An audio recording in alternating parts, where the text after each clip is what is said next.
Broiler মুরগির এই রেসিপিটি বাড়িতে একবার ট্রাই করে দেখতে পারেন। গরু খাসি নাকি মুরগির মাংস খাচ্ছে সেটা পার্থক্য করাই কঠিন হয়ে যাবে। আসসালামু আলাইকুম, রোজিস সিবি চ্যানেলে সকলকে স্বাগত।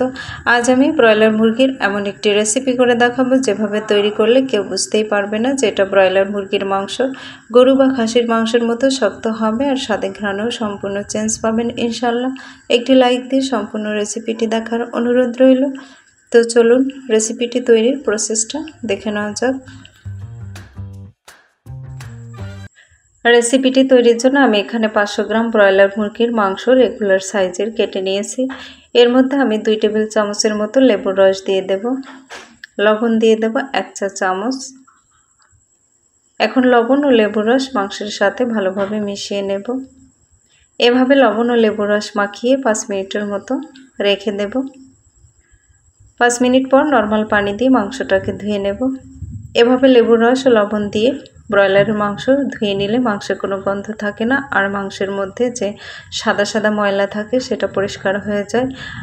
আগে 2-3 বার ধোয়ার পরেও দেখুন কতটা ময়লা পানি বেরিয়েছে। এবার মাংসগুলোকে আলাদা একটা পাত্রে তুলে নেব। তুলে নিয়েছে, এখন রান্না করার পালা। চুলায় প্যান বসিয়ে 2 টেবিল চামচের মতো তেল দিয়ে দিয়েছি। এখন এর মধ্যে ধুয়ে রাখা মাংসটা দিয়ে দেব। 1 চা চামচের মতো লবণ। এখানে মাংসের মধ্যে আর কোনো কিছুই দেওয়া লাগবে না। এখন এই অল্প তেলে মাংসটাকে নাড়াচাড়া করে কমপক্ষে 15 থেকে 20 মিনিটের মতো ভেজে নিতে হবে।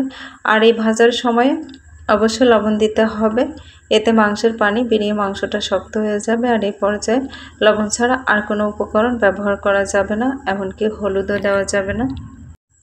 চুলার আঁচ প্রথমে মিডিয়ামে রাখতে হবে, নইলে মাংস থেকে পানি বের হবে।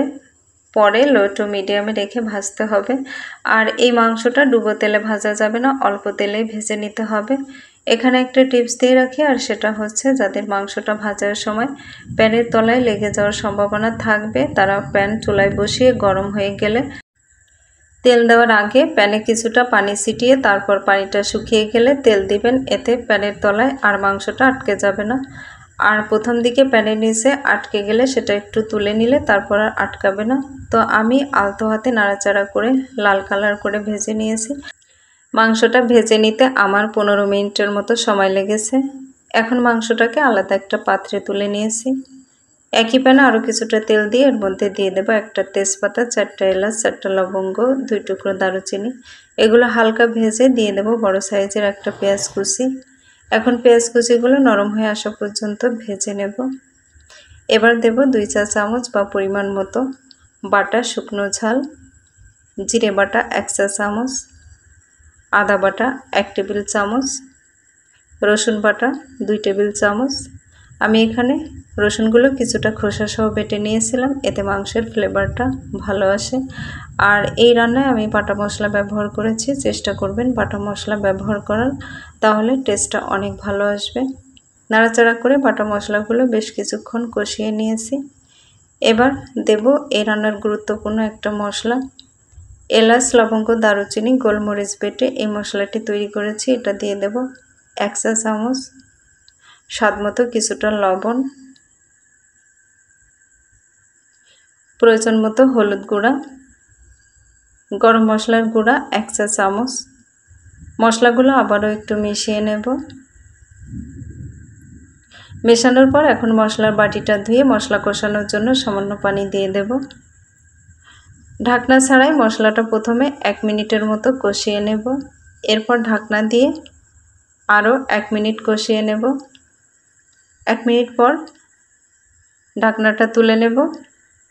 মশলাটা কষানো হয়ে গিয়েছে, এখন ভেজে রাখা মাংসটা দিয়ে দেব। আমার কথায় বিশ্বাস করে এই রেসিপি ফলো করে একবার এভাবে ব্রয়লার মুরগির মাংস রান্না করলে ইনশাল্লাহ সবাই আপনার রান্নার ভক্ত হয়ে যাবে। মাংসটা মশলার সাথে মিশিয়ে নিয়েছি। 2টা মাঝারি সাইজের আলু কেটে ভেজে নিয়েছিলাম, সেটা দিয়ে দেব। আমার মাংসের পরিমাণ কম ছিল, তাছাড়া মুরগির মাংস আলু দিলে খেতে ভালো লাগে, তবে কেউ দিতে না চাইলে স্কিপ করতে পারেন। একটু নাড়াচাড়া করে মাংস কষানোর জন্য সামান্য পানি দিয়ে দেব। কষানোর পুরো সময়টাতে মাংস না ঢেকেই কষিয়ে নিতে হবে। কষাতে কষাতে যখন নিচ থেকে লেগে যাবে তখন বুঝতে হবে মাংসটা কষানো হয়ে গিয়েছে। তো আমি বেশ কিছুটা সময় নিয়ে কষিয়ে নিয়েছি। এখন ঝোলের জন্য 1 কাপ পানি দিয়ে দেব। যে যতটুকু ঝোল রাখতে চান সেই অনুযায়ী পানি দিয়ে দেবেন, তবে ঝোলের পরিমাণ কম রাখলে টেস্টটা বেশি ভালো হবে।